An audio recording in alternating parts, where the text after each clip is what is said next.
बहन व रिश्ते नातों आदि के स्वार्थ में कभी भी कमजोर नहीं पड़ने दूंगी।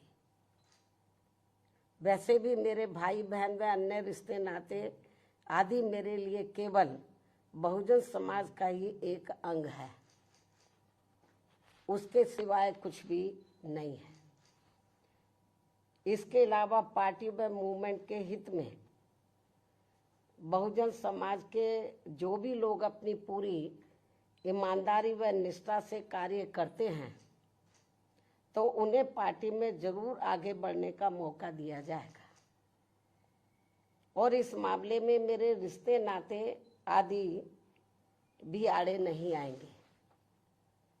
यहाँ मैं सावधानी के तौर पर ये भी बताना चाहूँगी कि पिछले कुछ वर्षों से सत्ता व विपक्ष में बैठी सभी जातिवादी, सांप्रदायिक व पूंजीवादी पार्टियां बीएसपी के विरुद्ध अंदर अंदर आपस में मिलकर बहुजन समाज की एकमात्र हितैषी पार्टी बीएसपी को किस्म किस्म के हथकंडों के जरिए इसे कमजोर करने की पूरी कोशिश में लगी है, क्योंकि यहाँ जातिवादी पार्टियों को खासकर सन 2007 में यूपी में बीएसपी का अकेले ही पूर्ण बहुमत के आधार पर सत्ता में आना अभी तक भी उनके गले के नीचे से कतई भी नहीं उतर पा रहा है। और तभी से यहाँ सभी जातिवादी व खासकर दलित विरोधी पार्टियां किस्म किस्म के हथकंडे इस्तेमाल करके बीएसपी को कमजोर व खत्म करने में लगी है। इसी प्रकार बाबा साहब डॉक्टर भीमराव अंबेडकर के जीते जी भी इन्हीं जातिवादी पार्टियों ने इनके कारवां को किस्म किस्म के हथकंडे इस्तेमाल करके उसे कमजोर व खत्म करने का पूरा प्रयास किया था, जिसे बाबा साहब ने व बाद में मान्यवर श्री कांशीराम जी ने भी इनके मंसूबों को पूरा नहीं होने दिया है। और अब मैं भी अपने बहुजन समाज के बलबूते पर इनके इस मंसूबे को किसी भी कीमत पर पूरा नहीं होने दूंगी। ये मेरा पार्टी के लोगों को वायदा है, जिसके लिए मुझे अपने बहुजन समाज का हर स्तर पर साथ मिलना भी बहुत ज़रूरी है। और अच्छी बात यह है कि बहुजन समाज पूरे तन मन धन के साथ अब मेरे साथ खड़ा है, अभी भी खड़ा है। इतना ही नहीं बल्कि दलित व अन्य उपेक्षित वर्गों के लोगों को ये मालूम है कि ये लोग यूपी में बीएसपी की पूर्ण बहुमत की सरकार बनने से पहले यहाँ जातिवादी उच्च वर्गों के लोगों के सामने, यानी कि जो बहुजन समाज के लोग हैं, खास तौर से दलित वर्ग के लोग, यहाँ जातिवादी उच्च वर्गों के लोगों के सामने ना तो चारपाई पर बैठ सकते थे और ना ही उनके बराबर की कुर्सी पर भी बैठने की हिम्मत जुटा सकते थे। लेकिन सन 2007 में बीएसपी की अकेले पूर्ण बहुमत की सरकार बनने के बाद से ये सब अब काफी कुछ बदल गया है।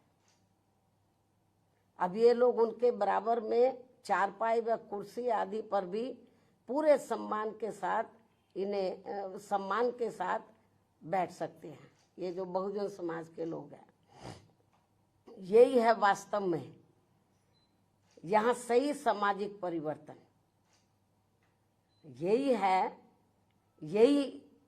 है वास्तव में यहाँ सही सामाजिक परिवर्तन, जिसे मेरे नेतृत्व में बनी बीएसपी की सरकार ने लाया है। लोग सामाजिक परिवर्तन की बहुत बात करते हैं, लेकिन उसको धरातल पे कभी उतारते नहीं हैं। लेकिन मेरे नेतृत्व में सन 2007 में जब अकेले पूर्ण बहुमत की सरकार बनी तो इसे मैंने धरातल पे उतारा है, जिससे यहाँ यूपी में हमारे संतों, गुरुओं व महापुरुषों का काफी हद तक सपना साकार हुआ है।